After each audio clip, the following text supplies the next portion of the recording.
Hello बच्चों, मैं L के सिन्हा ऑनलाइन क्लास में आप सभी का स्वागत करता हूँ।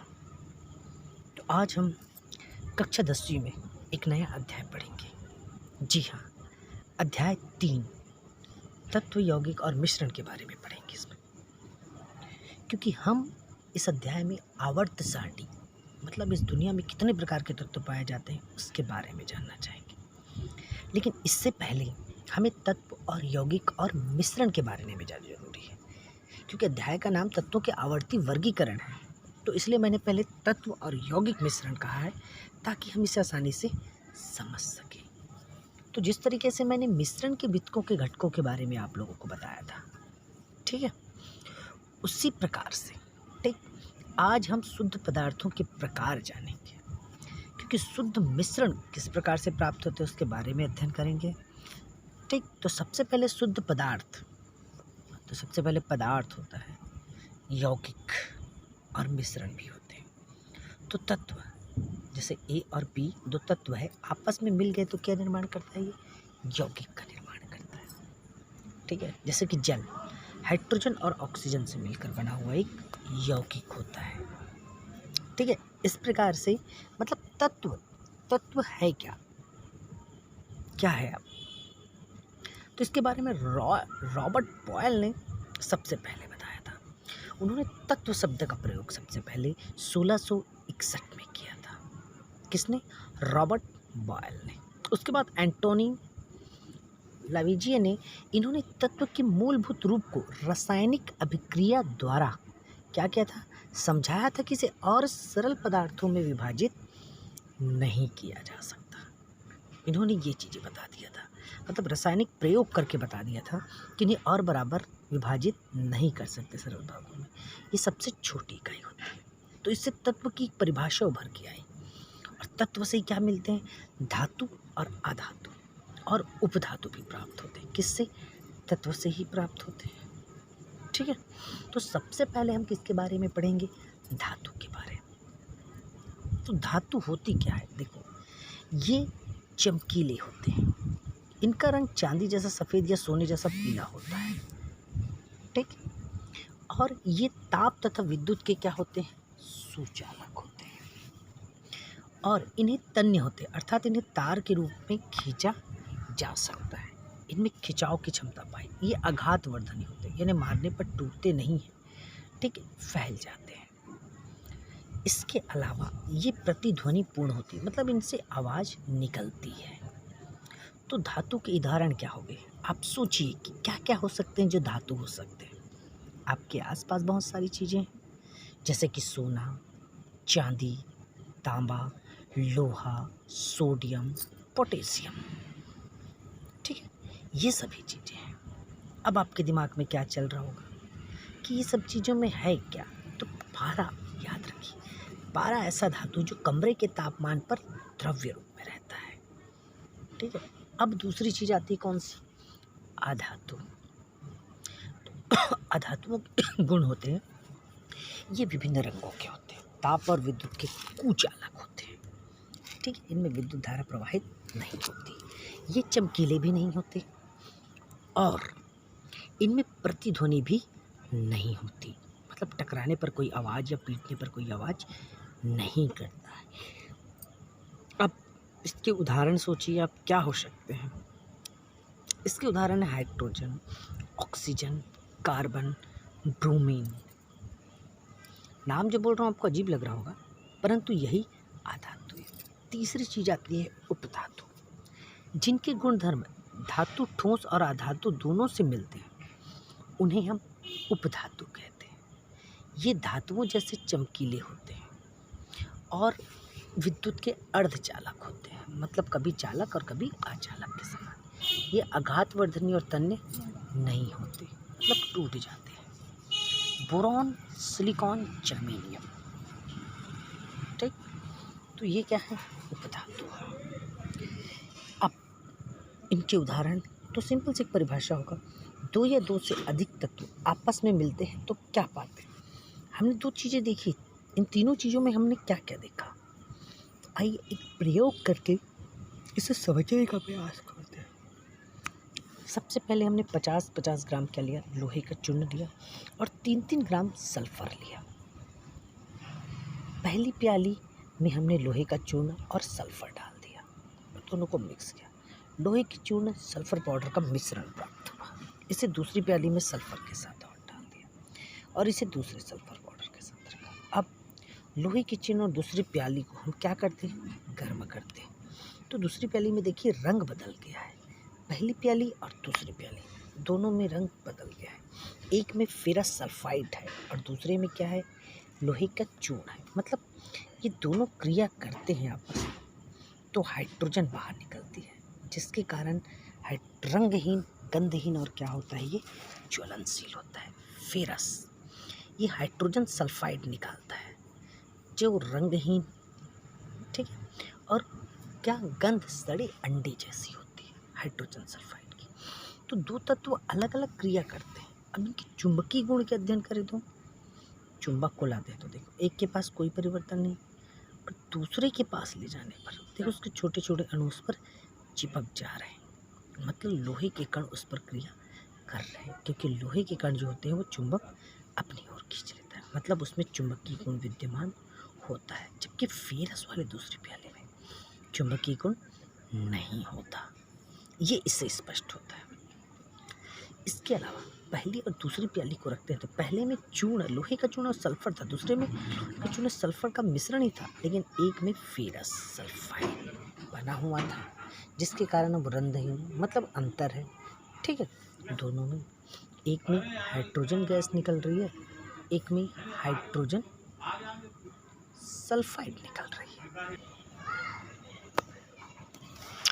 इस प्रकार से पदार्थों के रासायनिक परिवर्तन होते हैं। मतलब दो तत्व आपस में जब भी क्रिया करते हैं उनमें कुछ न कुछ परिवर्तन होता है, ठीक। तो इस प्रकार से ये एक मिश्रण के गुणधर्म को लेकर चलते हैं, अर्थात मिश्रण के गुण उन दोनों मिले हुए तत्वों के समान ही होता है। यौगिक जिसके गुण मिले हुए तत्वों के गुणों से पूर्णतः क्या रहते हैं, भिन्न रहते हैं, उसे क्या कहते हैं, यौगिक कहते हैं। तो मिश्रण और यौगिक में अंतर, तो यौगिक में केवल मिश्रण, मतलब एक या एक से अधिक पदार्थ अनिश्चित अनुपात में मिलते हैं और यौगिक में निश्चित अनुपात में मिलते हैं। तो इस प्रकार से हमने शुद्ध पदार्थों के प्रकारों के बारे में जाना। अब जानेंगे हम परमाणु किसे कहते हैं। बाम भी दिखाई दे रही है आप लोग को। इसकी रचनात्मक इकाई क्या है, यानी सबसे छोटी इकाई क्या है, तो रेत का एक छोटा सा कण इसकी सबसे छोटी इकाई है। कभी आपने सोचा है कि सभी पदार्थों की रचनात्मक इकाई क्या है? जितने सारे हम ब्रह्मांड में पदार्थ देखते हैं उसके सबसे छोटे भाग को क्या कहते हैं? जैसे कि एक बॉल को देखिए बहुत छोटे छोटे आकारों से मिलकर बना होता है, तो वो एटम, परमाणु है। तो उस परमाणु को क्या आपने कभी देखा है? क्या लगता है आपको? सोचिए, बताइए। नहीं ना? ठीक, तो देखिए परमाणु सूक्ष्मतम इकाई है। इसकी परमाणु त्रिज्या कितना 10⁻⁹ मीटर या 1 nm के आसपास होता है, ठीक है। ये छोटी इकाइयाँ ही आपस में मिलकर एक बड़े तत्व या परमाणु का क्या करते हैं, बड़े पदार्थों का निर्माण करते हैं। अर्थात जो भी चीज़ प्रकृति में पदार्थ देखते हैं वो किसी न किसी प्रकार के परमाणु से ही मिलकर बना होता है। तो परमाणु इतने छोटे होते हैं कि हम इसे इनके आकार में सूक्ष्मतम नगण्य मान सकते हैं, मतलब सबसे छोटी इकाई मान सकते हैं। लेकिन हम इतना छोटा भी नहीं कह सकते, क्योंकि ये आपस में मिलती है और मिलकर तत्व, यौगिक और मिश्रण का निर्माण करती है। हमारा पूरा विश्व परमाणुओं से बना हुआ है और यही परमाणु प्रत्येक क्रियाकलाप को क्या करते हैं, प्रभावित करते हैं। तो विभिन्न तत्वों के परमाणु प्रतीक भी होते हैं। मतलब भाई किसी चीज़ को पहचानना जरूरी है तो उन्हें प्रतीकों के रूप में बताना, जैसे hydrogen, carbon, oxygen, phosphorus, sulphur, iron, carbon, सीसा, सिल्वर, गोल्ड, ठीक है, फास्फोरस। इसके बारे में किसने, जॉस जैकब बर्जीलियस ने कहा था कि तत्वों के नाम एक या दो अक्षरों से प्रदर्शित होता था। बर्जीलियस के अनुसार यही था, जैसे कॉपर का और स्वर्ण, गोल्ड का नाम उन्होंने दिया था, ठीक है। तो उन्होंने इन तत्वों का क्या दिया, एक प्रतीक माना। कॉपर का सरप्राइज से उत्पन्न हुआ था और स्वर्ण गोल्ड जो है, ठीक है, जिसे हम लोग सोना सामान्यतः कहते हैं, ये अंग्रेजी शब्द से लिया गया था जिसका अर्थ होता है पीला, ठीक है, अंग्रेजी शब्द स्वर्ण, ठीक। तो आधुनिक काल में international union of pure and applied chemistry यानी IUPAC तत्वों के नामों को स्वीकृति प्रदान करती है कि कौन से तत्वों को क्या कहा जाता है। जैसे हाइड्रोजन, एल्युमिनियम और कोबाल्ट आपके सामने 3 दिए गए हैं, तो उनकी एक प्रतीक है। तो किसी भी प्रतीक के सदैव बड़े अक्षरों में और कैपिटल लेटर में और दूसरे को छोटे अक्षरों में स्मॉल लेटर में लिखा जाता है, देख लीजिए, ठीक। जैसे हाइड्रोजन, एल्युमिनियम और क्या बोला मैंने, कोबाल्ट कहा, ठीक।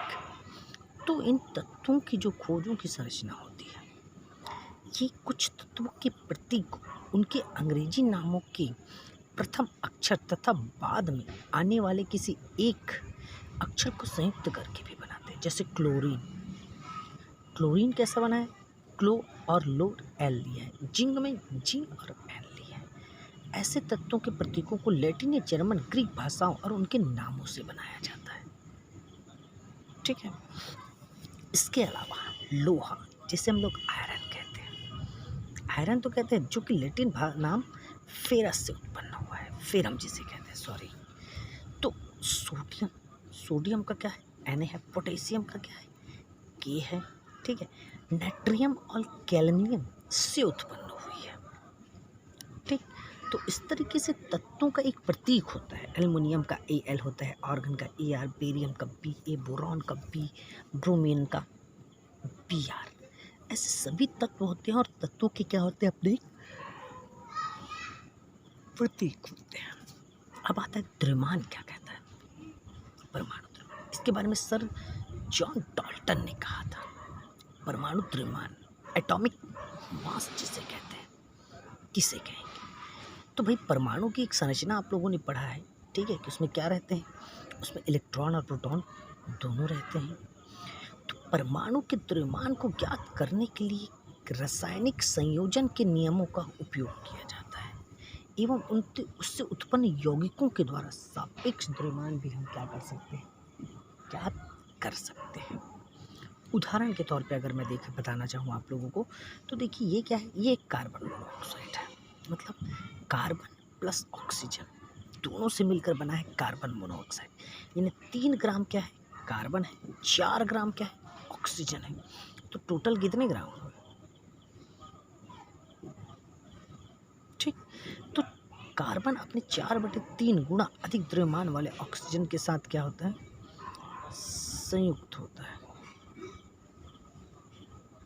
ठीक। परमाणु द्रव्यमान की इकाई और कार्बन परमाणु द्रव्यमान दोनों क्या होते हैं, बराबर होते हैं। अर्थात कार्बन 1.0, ठीक है, यूनिट, ऑक्सीजन 1.33 यूनिट होता है, ठीक है। ये इकाई है, यूनिट इकाई है एक सबसे ज़्यादा मापने की, ठीक है, जिसे यूनिफाइड क्या कहते हैं, द्रव्यमान कहते हैं। तो द्रव्यमान को पूर्णांक या लगभग पूर्णांक में व्यक्त करना अधिक सुविधाजनक है।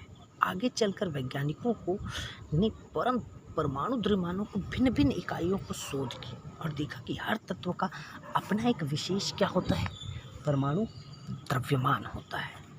तो प्रकृति जन्य ऑक्सीजन परमाणु का द्रव्यमान 1/16 भाग की इकाई के रूप में लिया गया। मैं बट्टे में हर चीज़ को अपॉन करके बता रहा हूँ, ठीक है। तो ऑक्सीजन के अनेक तत्वों के साथ अभिक्रिया करके यौगिक बनाता है, ठीक, ऑक्सीजन। तो इसके परमाणु द्रव्यमान की कई अधिकांश तत्वों के परमाणु द्रव्यमान के पूर्णांक से ही प्राप्त होते हैं। ये भी इसी क्रिया से क्या हो जाता है, स्पष्ट हो जाता है। फिर समय बदलते गया और आया 1961।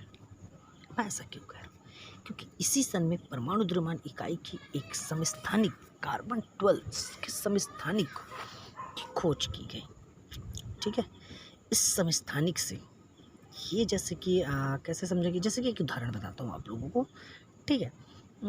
जैसे कि सोचिए कि एक सब्जी वाला सब्जी बेच रहा है और एक खरबूजा, ठीक है, एक खरबूजा रखा हुआ है, ठीक। अब वो क्या करेगा, खरबूजे को सबसे पहले 2 बराबर भागों में बांटा, और उसे बहुत सारे बराबर भागों में काट देता है।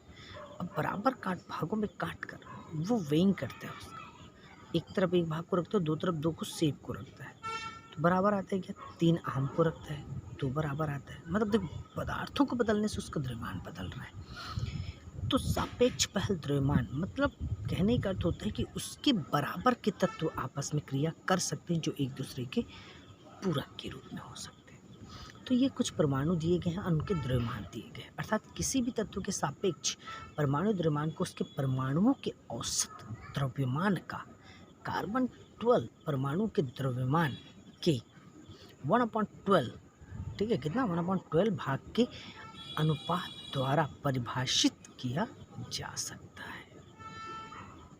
तो मैंने आज जितना समझाया आप लोगों को समझ में आया होगा। आज के लिए बस इतना ही। Thank you very much.